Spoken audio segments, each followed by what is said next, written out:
So, what actually happens to your brain when you worship in the dark? Have you ever stopped to wonder about the profound neurological and, of course, spiritual effects of praising God during our most agonizing moments? Well, welcome to The Explainer. Today, we're unpacking a truly fascinating subject that bridges ancient faith with modern science. We're diving straight into the deep end of why we should praise during painful trials and how doing so literally, and I mean literally, transforms our minds and our spirits. It's like this incredible intersection of ancient biblical practices, psychological meaning making, and cutting edge neurobiology. Here is our roadmap for today. Number 1, the paradox of praise. 2, the power of lament. 3, steps to transformative lament. 4, the science of worship. And 5, offering a sacrifice. Let's jump into section 1, the paradox of praise, the counterintuitive act of singing in the storm. Look, right off the bat, we've got to address the elephant in the room with some modern church culture.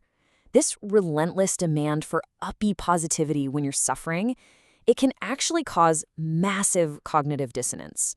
If you're hurting and someone tells you to just look on the bright side, it usually just makes you feel incredibly isolated, right? Like there's absolutely no room for your authentic pain. And ancient wisdom actually warned us about this. Proverbs 25:20 says, "Whoever sings songs to a heavy heart is like one who takes off a garment on a cold day, and like vinegar on soda." Think about the sheer chaos of that metaphor. Pouring vinegar on baking soda creates a useless, bubbling mess. In the same way, skipping over someone's real sadness with enforced toxic positivity does way more harm than good. So it really comes down to contrasting two totally different approaches. On one hand, you have escapist worship, which ignores pain and enforces this artificial positivity. But on the other side, you have authentic lament. True faith isn't escapism, folks. It means bringing your whole, messy, honest, suffering self directly to God. Which brings us to section 2, the power of lament, processing grief and finding meaning. Now, biblical lament is far more than just venting, and this is backed up by some amazing science. Take Dr. M. Elizabeth Lewis Hall's peer-reviewed psychological research. Her work shows that lament actively assists the sufferer in reconstructing meaning after a totally disorienting crisis. It's this intentional meaning-making process that successfully bridges the massive gap between a trauma and our worldview. So, how does this transformation actually happen? Well, first off, lament restores order when things feel totally chaotic. It gives us a framework to put those impossible to express feelings into actual words. It validates your suffering instead of hiding it in shame. By leaning into this, we don't deny our grief. Instead, we allow the structured boundaries of lament to move us safely from severe distress to a totally new orientation. All right, section 3, steps to transformative lament. The biblical structure of processing pain. How do we actually do this in real life?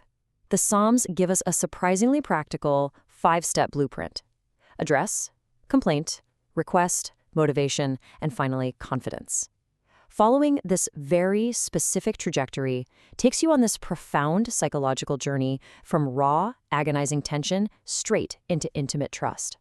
Now, the absolute game changer here is the pivot between step 2 and 3. Notice that we don't just get stuck complaining. We bring our disorientation to God, but then we make a specific request. This relational movement actively sparks hope, simply because it assumes God is actually capable of stepping in and changing the situation. And then you hit that motivation step. This is where you look back at God's track record of past faithfulness. Why should he act now? Well, because he has before.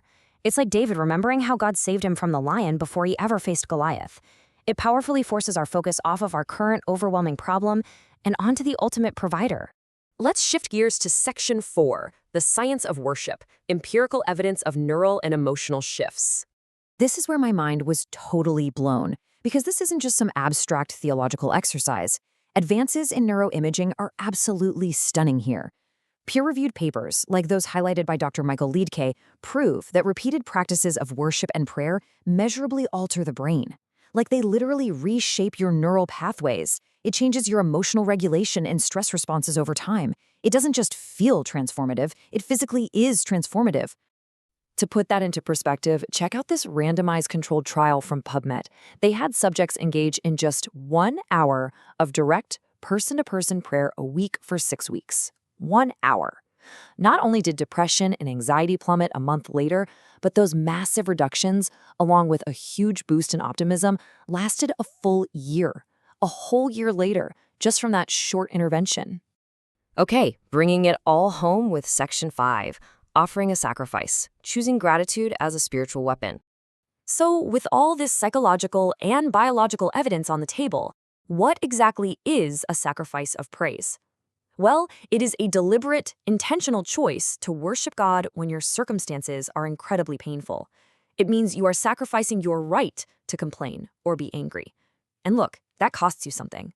It is a profound act of the will, choosing to prioritize God's unchanging character over your current painful reality. You know that incredible historical story in the book of Acts? Paul and Silas are beaten black and blue, thrown into a dark, miserable prison. And what do? They start singing hymns. Singing in chains is this defiant declaration of sovereignty. When you redirect your thoughts upward in the middle of suffering, it becomes a victory cry. It's literally a weapon of spiritual warfare that cuts right through the noise of fear. And the impact of taking this posture? It's huge. It yanks your attention away from what you lack and focuses it on grace. It kills a complaining spirit dead in its tracks. But most importantly, it cultivates a deep, abiding joy that is completely bulletproof to your circumstances. You end up proving to yourself and everyone watching that true joy isn't dependent on your life going perfectly according to plan. So, as we wrap up this explainer, I really want to leave you with this one provocative question to chew on. In your darkest moments, when the pain feels totally overwhelming, are you going to hold on to your right to be angry? Or will you choose the sacrifice of praise? It's a choice that holds the literal power for profound spiritual, emotional, and neurological transformation. Thanks for digging into the evidence with me today. Keep learning, keep questioning, and I'll see you in the next one.